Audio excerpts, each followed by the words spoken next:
उत्तराखंड की पहाड़ियों के बीच बसा छोटा सा कस्बा नागपहाड़ अपनी प्राकृतिक सुंदरता के लिए मशहूर था।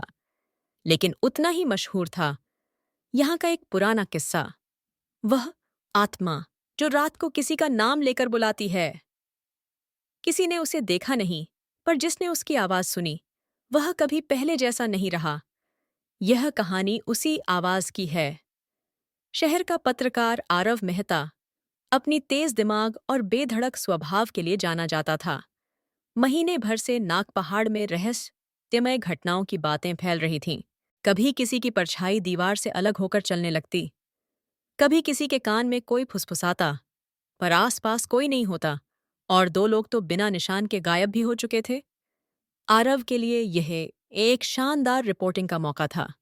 वह आवश्यक सामान लेकर नागपहाड़ पहुंच गया। कैमरा, नोटबुक, रिकॉर्डर और साथ में उसकी वैज्ञानिक जिज्ञासा।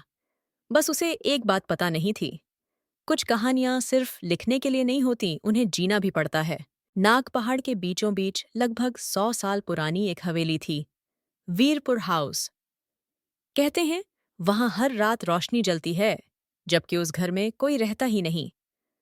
स्थानीय लोग उस घर का नाम लेते हुए भी कांपते थे। आरव ने गांव वालों से पूछा, वहां क्यों नहीं जाते लोग? उसने एक बुजुर्ग से पूछा। बूढ़े आदमी की आंखें डर से फैल गईं, क्योंकि जो भी गया उसका दिमाग लौटकर नहीं आया। क्या मतलब? भूत प्रेत की बातें हैं? बूढ़े ने सिर हिलाया। भूत से भी डरावनी चीज है बेटा, अधूरी आत्मा। उस रात आरव ने वहीं जाने का फैसला कर लिया। हवेली बाहर से टूटी फूटी थी, पर भीतर प्रवेश करते ही दीवारें एक दूसरे से फुसफुसाती महसूस होती थीं। दरवाजा पीछे से खुद ब खुद बंद हो गया। हल्की हवा चली, पर हवा में कोई ठंडक नहीं थी, सिर्फ घबराहट। अचानक, आरव! किसी ने बेहद करीब से उसका नाम लिया। आरव का दिल तेजी से धड़कने लगा, पर उसने साहस जुटाया। कौन है? सामने आओ। आयस। सन्नाटा। कुछ कदम आगे बढ़ते ही उसे लगा कि उसकी परछाई उसके साथ कदम नहीं मिला रही। वह रुका।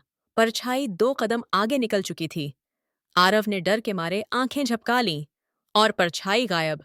हवेली उस समय पूरी तरह चुप थी। चुप, लेकिन देख रही थी। आरव ने अपना कैमरा चालू किया और हवेली के हर हिस्से की वीडियो रिकॉर्डिंग शुरू की। दीवारों पर पुराने चित्र लगे थे। एक औरत, उसकी आंखों में गुस्सा, दर्द, एक टूटे घर का बोझ। नीचे एक नाम लिखा था, अदिति वीरपुर साल 1923। अचानक कैमरा धड़ाम से खुद बंद हो गया। रिकॉर्डिंग रुक गई। अगले ही पल वही आवाज फिर। आरव, क्यों आए हो? इस बार आवाज में दुख भी था और गुस्सा भी। आरव ने हिम्मत करके पूछा, तुम कौन हो? धीरे धीरे हवा के साथ एक परछाई बनती गई। एक स्त्री का धुंधला चेहरा, लंबे बाल, सफेद साड़ी और आंखें जो इंसान की नहीं लगती थीं। उसने कहा, मैं अधूरी हूं, पूरी होने दो, वरना तुम भी अधूरे रह जाओगे। और वह गायब हो गई। अगली सुबह गांव का पुजारी आरव से मिलने आया। तुमने जो देखा वह आदित्य की आत्मा है, उसने गंभीर आवाज में कहा। आदित्य कौन? पुजारी बोला, दुर्भाग्य की कहानी है बेटा। शौर्य वीरपुर नाम का एक जमींदार था। आदित्य उसकी पत्नी। शौर्य लालची और क्रूर था। जैसे जैसे उसकी दौलत बढ़ी, उसकी इंसानियत कम होती गई। फिर एक रात अदिति ने उसे गलत काम से रोकने की कोशिश की। शौर्य ने गुस्से में धक्का दिया। अदिति सीढ़ियों से गिरकर मर गई। ओह! आरव का मन भारी हो गया। लेकिन मौत शांत नहीं थी, पुजारी बोला।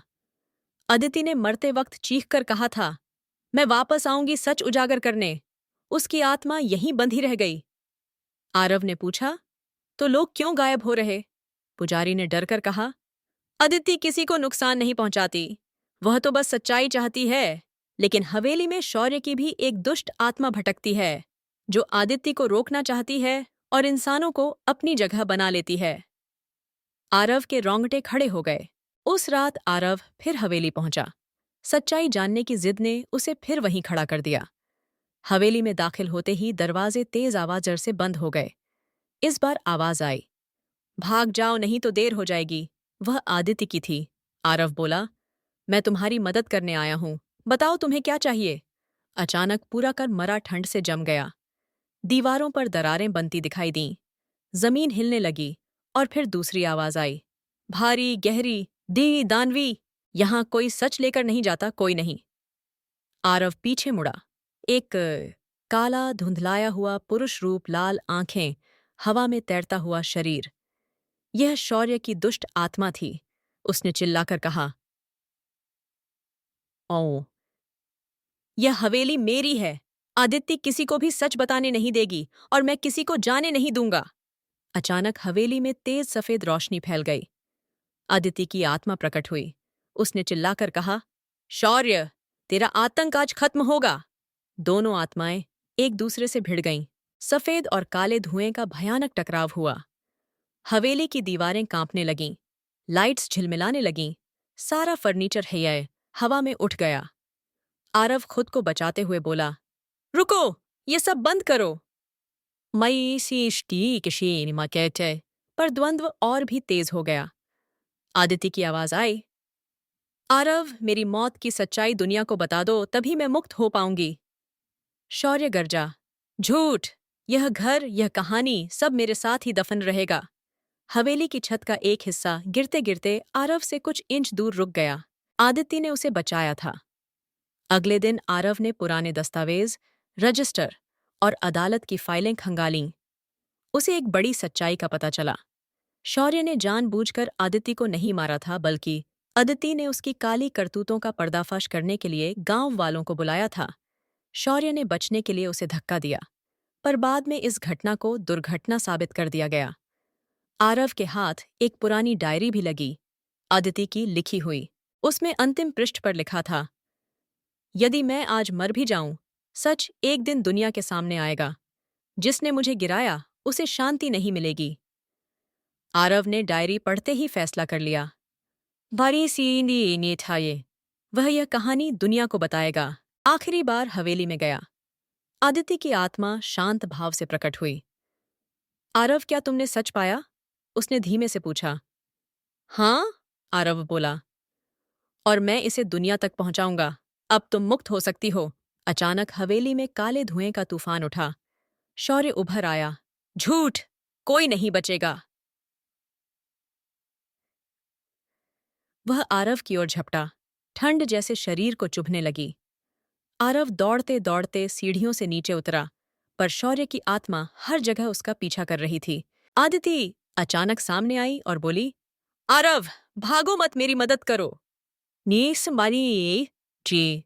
कमरे में पड़े आदित्य की अधूरी डायरी के पन्ने हवा में उड़ने लगे। आखिरी पृष्ठ आरव के हाथ में आ गया। उस पर आदित्य की आखिरी इच्छा लिखा था। आरव ने वह पृष्ठ ऊंची आवाज में पढ़ना शुरू किया। आदित्य वीरपुर की मृत्यु एक दुर्घटना नहीं थी। यह ये एक अपराध था। शौर्य दर्द से चिल्लाया। उसका काला धुआं फटने लगा। आदित्य की आत्मा चमकने लगी। यही मेरा सच था, वह बोली। एक तेज सफेद प्रकाश फैला, जैसे सदियों की पीड़ा एक क्षण में मुक्त हो गई हो। शौर्य की आत्मा राख की तरह हवा में बिखर गई। आदित्य मुस्कुराते हुए बोली, धन्यवाद आरव, अब मैं जा रही हूं मुक्त होकर। और वह गायब हो गई। 10 अंत में अधूरा एक संकेत। कुछ दिनों बाद आरव ने अपनी रिपोर्टिंग प्रकाशित की। पूरा प्रदेश हिल गया। लोगों ने वीरपुर हवेली की कहानी जानकर आदित्य को न्याय दिया। पर कहानी यहीं खत्म नहीं हुई। एक रात आरव अपने कमरे में काम कर रहा था। कैमरा मेज पर रखा था। अचानक कैमरा खुद ब खुद ऑन हो गया। लाल लाइट जल उठी। कमरे में धीमी हवा चली।